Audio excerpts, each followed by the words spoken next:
اپنے سامنے اتنی نارمل اور کسی قدر خوبصورت لڑکی کو دانیل کی بیوی کے طور پر دیکھ کر بے حد حیران ہوئی۔ خیر کوئی بات نہیں، آپ ہماری دعوت کر کے یہ غصہ کم کر سکتی ہیں۔ زیبین کبھی بھی اتنا کسی اجنبی کے ساتھ نہیں بولتی تھی۔ دانیل کو حیرانگی ہو رہی تھی کہ اسے ہو کیا گیا ہے۔ ربیہ کے چہرے کے بدلتے رنگ ان دونوں سے چھپے ہوئے نہیں تھے۔ امی کی کال آئی ہے، شی از ویٹنگ، آپ کل خود ہی آ کر اپنی بکس لے لینا، میں نے تو یہ لے لی ہیں۔ کین یو پلیز ایکسکیوز اس، ہمیں گھر جانا ہے، انفیکٹ 2 دن بعد ہم ہنی مون پر جا رہے ہیں، تو میری امی نے ہماری دعوت کی ہے، آپ کبھی آئیے گا نا ہماری طرف۔ میں دعوت والی بات ایسے ہی مذاق میں کر رہی تھی، آپ سیریس نہ ہوں، بلکہ ہمیں خوشی ہوگی کہ آپ ہمارے گھر دعوت پر آئیں۔ کیوں دانیل؟ وہ بہت کم اس کا نام لیتی تھی اور اس لمحے تو ایسی حرکتیں کر رہی تھی جو دانیل نے کبھی سوچی بھی نہیں تھی۔ بالکل، تم آنا گھر۔ دانیل اسے ایک نظر گھور کر ربیہ کی طرف دیکھ کر بولا، ہاں میں آؤں گی کبھی۔ وہ بڑی مشکل سے چہرے پر ہلکی سی مسکراہٹ سجا کر بولی، لیٹس گو ناؤ، آپ سے مل کر بہت خوشی ہوئی۔ اب کی بار وہ ربیہ سے گلے ملی نظر آ رہی ہے۔ دانیل اس کے ساتھ آگے بڑھتے ہوئے ہولے سے زیبین کے کان میں گنگنایا، ہاتھ اٹھا کر ربیہ کو خداحافظ کیا، جو آنکھوں میں ایک عجیب سی حسرت لیے ان دونوں کو دیکھ رہی تھی۔ زیبین کا بایاں ہاتھ دانیل کے دائیں ہاتھ میں مضبوطی سے جکڑا تھا۔ اس کے چہرے پر دانیل کے ساتھ چلتے کوئی مجبوری اور تکلیف کا احساس تک نہ تھا، جبکہ وہ خود اب تک ایک سراب کے پیچھے بھاگ رہی تھی۔ یہ کیا تھا؟ گاڑی میں آ کر بیٹھتے ہی وہ اسے گھور کر بولا۔ وہ جانتا تھا کہ زیبین کی ایسی عادت نہیں تھی، اس نے ایسا کیوں کیا تھا؟ کیا تھا؟ ڈرائیور گاڑی چلا رہا تھا جبکہ وہ دونوں پیچھے بیٹھے ایک دوسرے کو دیکھ رہے تھے۔ ایک کی نظروں میں ایک عجیب سی شرارت تھی، اطمینان تھا، اور دوسرے کی آنکھوں میں بے یقینی تھی، حیرانگی تھی۔ تم نے اسے پہچان کیسے؟ وہ اب تک حیران تھا۔ جس لمحے میں نے اسے آپ کے پاس کھڑے دیکھا تھا، اس وقت اس کے چہرے پر غرور اور آپ کے چہرے پر کوئی بھولا بسرا ناخوشگوار منظر پھر سے دیکھ لینے والی حیثیت تھی۔ بس مجھے سمجھ آ گئی کہ آپ جیسے مضبوط شخص کو تکلیف سے دوچار کرنے والی وہ ایک ہی شخصیت اس دنیا میں ہو سکتی ہے۔ اس کے اتنا باریک بینی سے جائزہ لینے پر وہ حیران نہ ہوتا تو کیا ہوتا؟ I can't believe this. اور اسے دعوت دینا؟ وہ سر نفی میں ہلا تو پھر سے اسے دیکھ کر بولا، ہاں تو ضروری تھوڑی ہے کہ کچھ بری یادوں کو بری یاد ہی بنا کر رکھا جائے۔ آپ اب تک اس مقام سے شاید موو آن نہیں کیے۔ موو آن کرنے کے لیے اپنی شکست، اپنی تکلیف اور اپنی ہار کو ایک بار تو پوری جرأت سے فیس کرنا پڑتا ہے، تاکہ دوبارہ وہ تکلیف سے دوچار نہ کرے، تاکہ دوبارہ وہ ایسی یاد نہ بنے جسے مڑ کر دیکھنے کی چاہت دل میں کبھی آئے۔ So let's move on. اس کی حیران آنکھوں میں ہولے سے مسکرا کر دیکھتے، اپنی روشن آنکھیں ڈالتے اس کے زانوں پر دھرے ہاتھ پر ہاتھ رکھے، جیسے اسے اپنے ہونے کا، اپنے ساتھ کا یقین دلا رہی تھی وہ۔ دانیل نے ہزاروں دفعہ اس لمحے شکر ادا کیا کہ اللہ نے اس کے لیے بہترین ساتھی چنا تھا۔ میں بہت خوش ہوں تمہارے لیے۔ آج رات ان کی کرت اور فاہم کے گھر دعوت تھی۔ وہ دونوں اس وقت چائے کے مگ لے کر لان میں لکڑی کی بینچ پر بیٹھیں، رات کی تاریکی اور ہلکی سی ارد گرد موجود خنکی کو محسوس کرتے یونی کے دنوں کی باتیں یاد کر رہی تھیں۔ فاہم اور دانیل اندر اپنی باتیں چھیڑ کر بیٹھے تھے۔ ان دونوں کو بھی چائے دے کر وہ باہر آ گئی تھیں۔ ابھی یہی کہتی ہے، ارے یار تم لوگوں کو یقین نہیں تھا کیا کہ میں کبھی شادی کروں گی؟ اس کی بات پر نفی میں سر ہلاتے وہ تعجب سے اس سے پوچھ رہی تھی۔ بالکل بھی نہیں، بلکہ میں اور ربیہ اکثر ڈسکس کرتے تھے کہ تم مرد مار قسم کی بندی ہو، تم پتہ نہیں شادی اور محبت پر یقین رکھتی بھی ہو کہ نہیں۔ اس کے مرد مار کہنے پر وہ بے اختیار کہہ لگا کر ہنسی۔ یا اللہ، تم دونوں میری برائیاں کرتی تھیں؟ مصنوعی غصے سے اسے آنکھیں دکھا کر بولی، جی نہیں، یہ برائی نہیں ہوتی بے وقوف۔ اچھا مجھے یہ بتاؤ کہ ابیہ اور اس کے میاں کے درمیان حالات کچھ سیٹل ڈاؤن ہوئے؟ میں آج کل کام میں اتنا بزی ہوتی ہوں کہ اسے کال یا میسج کرنے کا بھی ٹائم نہیں ملتا۔ تمہاری بات ہوئی؟ میری تو جب لاسٹ ٹائم بات ہوئی تھی تب وہ بہت رو رہی تھی، کہہ رہی تھی آئیدون بھائی بہت مطلب پرست ہیں۔ کرت کی بات پر چائے کا گھونٹ بھرتے اس نے ہولے سے سر ہلایا۔ ہاں میں نے کل اسے بتایا تھا اپنے جانے کا، تب بات ہوئی تھی۔ یار دونوں کے درمیان غلط فہمیاں ہیں۔ انفیکٹ وہ بندہ تھوڑا ناکا مارا ہے۔ وہ ابیہ کو قبول کر چکا ہے دل سے، مگر ماننے میں تھوڑا متعمل ہے۔ پچھلے دنوں ہی وہ اسے اس کی امی کے گھر سے جا کر لے آیا تھا۔ کہہ رہی تھی شرمسار بھی ہے، سوری بھی کیا ہے۔ میں نے اسے یہی سمجھایا کہ جب ایک بندہ اپنی عادت سے اتنا ہٹ کر یہ سب کام کر لے تو پھر تمہیں بھی تھوڑا مارجن دینا چاہیے۔ ٹھیک ہے، اس نے بہت غلط کیا، مگر ایک جان دینے میں حرج نہیں۔ فضول کے مفروضوں پر گھر توڑ لینا کوئی عقل مندی نہیں۔ کمیاں اور خامیاں سبھی میں ہوتی ہیں، انہیں درگزر کرنا چاہیے۔ کیا ہم اپنے بہن بھائیوں حتیٰ کہ ماں باپ کی بھی بہت سی باتوں سے اختلاف رائے رکھتے ہیں نا؟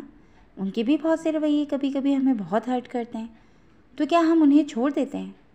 نہیں کرت، تم بھی اس بات کو ہمیشہ یاد رکھنا کہ کسی بھی تیسرے شخص کی وجہ سے خواہ مخواہ میں اپنے اور فاہم کے درمیان کبھی فضول کی لڑائیاں مت کرنا، نہ ہی کبھی چھوٹی چھوٹی غلط فہمیوں کی وجہ سے اپنا تعلق خراب کرنا۔ زندگی نام ہی امتحان کا ہے، یہ رشتے بھی امتحان ہی ہوتے ہیں۔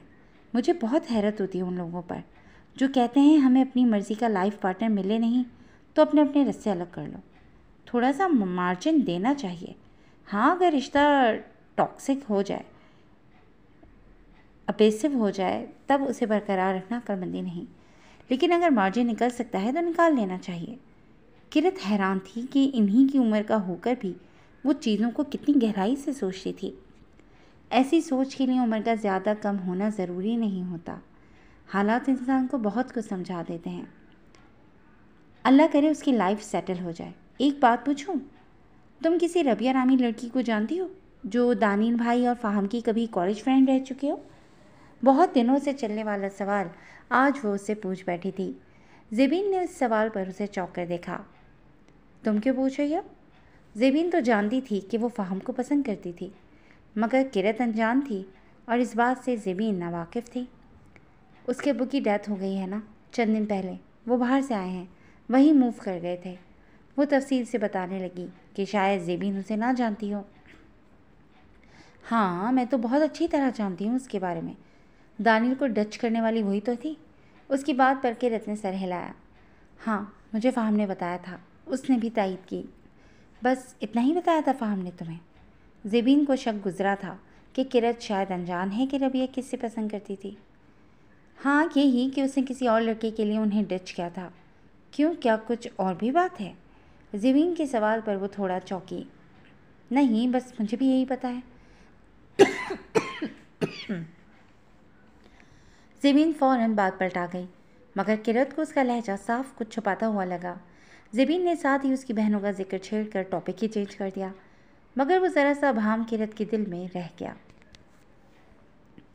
جی، میں اور زوفشاں ریڈی ہیں، آپ آ جائیں۔ زوفشاں اسی کے سیلون سے تیار ہو رہی تھی اور آج زوفشاں کا نکاح تھا۔ وہ خود بھی اپنے ہی سیلون پر تیار ہو رہی تھی۔ زوفشاں کی جس لمحے ہیئر اور دوپٹہ سیٹنگ اس نے ورکر سے کروائی، اسی دوران وہ خود تیار ہو گئی تھی۔ لائٹ پسٹیشیو اور ڈارک میرون کمبینیشن کی میکسی پہنے، لائٹ سے میک اپ میں ماتھے پر چھوٹی سی بندیاں لگائے اور اسی کے ساتھ کا ہلکا سا زیور پہنے، دوپٹے کو دونوں بازوں پر پیچھے سے لے کر آگے ڈالے ہوئے، بالوں کو ہلکے سے کرلز کے ساتھ خوبصورت سے ہاف بند میں باندھے، وہ اس لمحے عام دنوں سے ہٹ کر بے حد خوبصورت لگ رہی تھی۔ آئیدون کو فون کر کے پک کرنے کا کہتے وہ زوفشاں کی جانب متوجہ ہوئی، جو ڈارک پرپل، لائٹ پنک اور وائٹ کلرز کمبینیشن کی خوبصورت سی میکسی میں دلہنوں کی طرح خوبصورتی سے تیار اس لمحے بے حد پیاری لگ رہی تھی۔ بھابھی، زیادہ دلہن تو نہیں لگ رہی میں؟ حالانکہ ابیا نے اس کا میک اپ لائٹ پنک کی ٹون نہیں کیا تھا، مگر اسے پھر بھی لگ رہا تھا کہ وہ بہت زیادہ تیار نہ ہو گئی ہو۔ نہیں میری جان، آپ بہت پیاری لگ رہے ہیں۔ محبت سے اس کے ماتھے پر پیار کرتے وہ دل سے اس کی تعریف کر رہی تھی۔ بے شک آئیدون کے ساتھ اس کا رویہ بھی لیا دیا سا تھا، مگر مریم اور زوفشاں کے ساتھ وہ دل سے محبت کرتی تھی، اور باقی سب کا بھی یہی حال تھا، سبھی اسے بہت چاہتے تھے۔ میم، سر آ گئے ہیں۔ کچھ ہی دیر میں اس کی ایک ورکر اندر آ کر بولی۔ ٹھیک ہے شہلا، پلیز آپ صحیح سے سب چیک کر کے ٹائم پر پارلر بند کر کے کیز اوپر والے انکل کو دے دینا، میں کل آ کر ان سے لے لوں گی۔ شہلا کو ہدایات کرتی وہ زوفشاں کو تھامے باہر آئی، جہاں آئیدون لائٹ گرین شلوار قمیض پر ڈارک گرے ویسٹ کوٹ پہنے تیار ان کا انتظار کر رہا تھا۔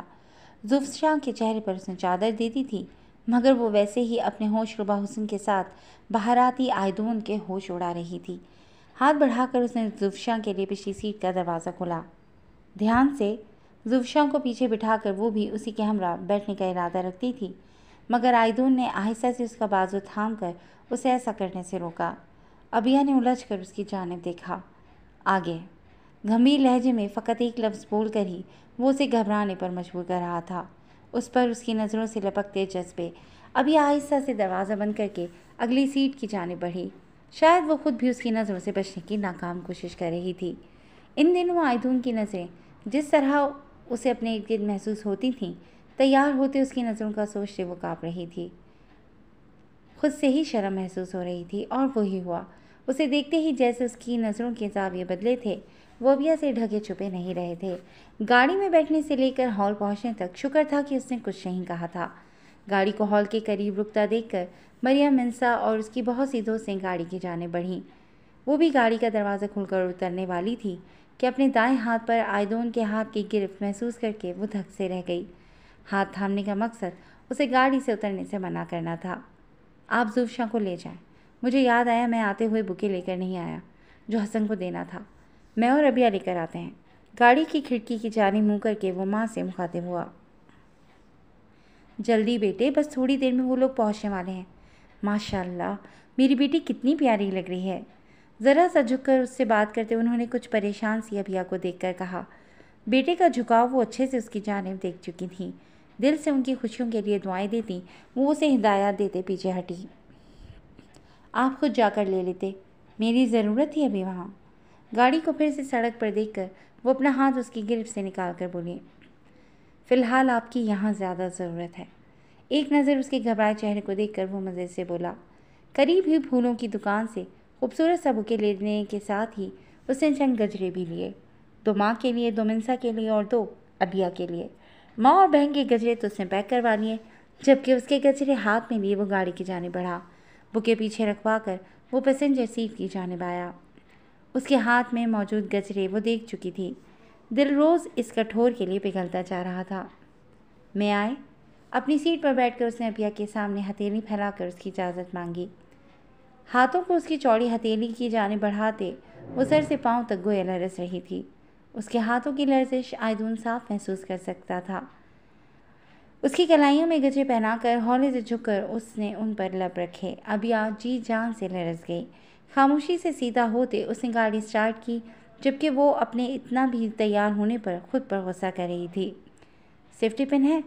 ہال تک ان کے درمیان مزید کوئی بات نہیں ہوئی، مگر ایک معنی خیز سی خاموشی جو ان کے درمیان تھی بہت کچھ کہہ رہی تھی۔ اس کے سوال پر وہ حیران سی ہو کر سر اس بات میں ہلا گئی۔ دیں؟ اس نے پھر سے اپنا ہاتھ اس کے آگے کیا۔ ابیہ نے اپنے پاؤچ میں سے سیفٹی پن نکال کر اس کی جانب بڑھائی۔ آپ مڑیں گی تھوڑا سا؟ مطلب میری طرف اپنی بیک کریں؟ اس کی باتوں پر اب کہ وہ تھوڑا خوفزدہ سا ہوئی۔ وہ کیا کرنے والا تھا؟ کیوں؟ وہ حیرانگی سے پھیلی آنکھوں سے اسے دیکھ کر بولی۔ آئیدون نے کندھوں سے پکڑ کر اس کا رخ دوسری جانب کیا۔ اس کی شرٹ کو کندھوں سے تھام کر تھوڑا سا پیچھے کی جانب کھینچ کر سیفٹی پن سے اس کا گلا تھوڑا چھوٹا کیا۔ اس دن لیتے ہوئے خیال نہیں رہا تھا کہ اس کا گلا تھوڑا ڈیپ ہے۔ اس کی بات پر وہ شرم سے پانی پانی ہوئی۔ میرے سامنے تو کوئی ایشو نہیں ہے، وہاں سب کے سامنے تھوڑا اور لگتا۔ وہ تیاری اور پھر زوفشا میں اس قدر مگن ہوئی کہ اس بات کی جانب اس کا دھیان ہی نہیں رہا۔ ہے اٹس اوکے۔ اس کا چہرہ اپنی جانب موڑ کر اس کے لال ہوتے گالوں پر ہولے سے اپنی انگلیوں کو رب کر کے اسے نارمل کرنا چاہا۔ بات عجیب نہیں تھی۔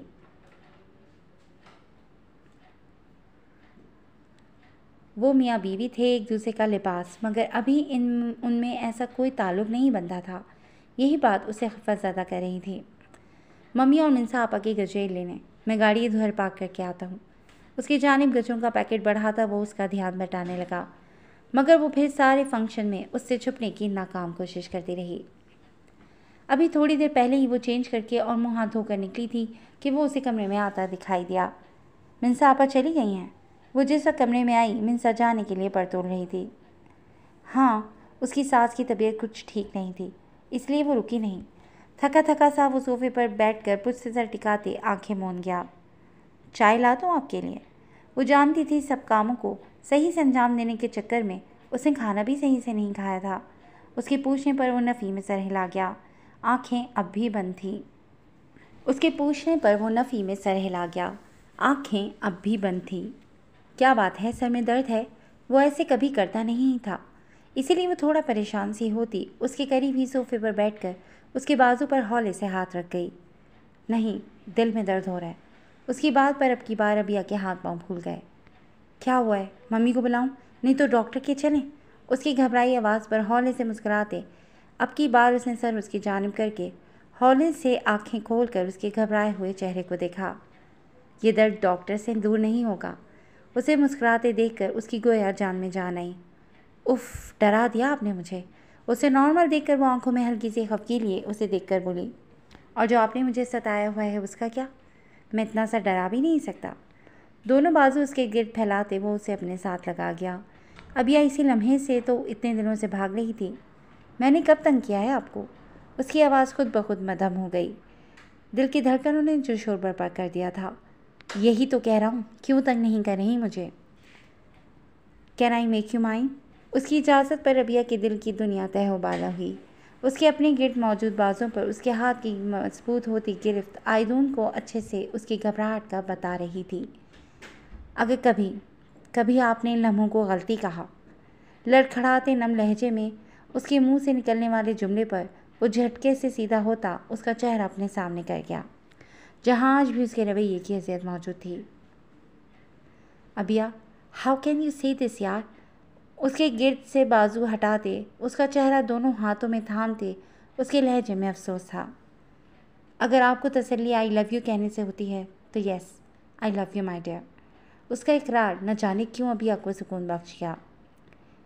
کبھی ہمارے رشتے میں دوبارہ وہ سب نہیں آئے گا۔ وہ اس سے یقین مانگ رہی تھی اور وہ اسے ہر یقین سونپ رہا تھا۔ Never ever.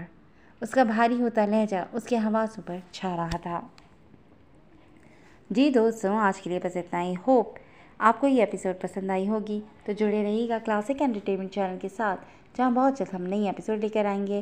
اور اگر آپ ہمارے چینل پر نئے ہیں تو ہمارے چینل کو لائک کر سبسکرائب کرنا ہرگز مت بھولیے گا، تاکہ آپ کوئی بھی ایپیسوڈ مس نہ کر سکیں۔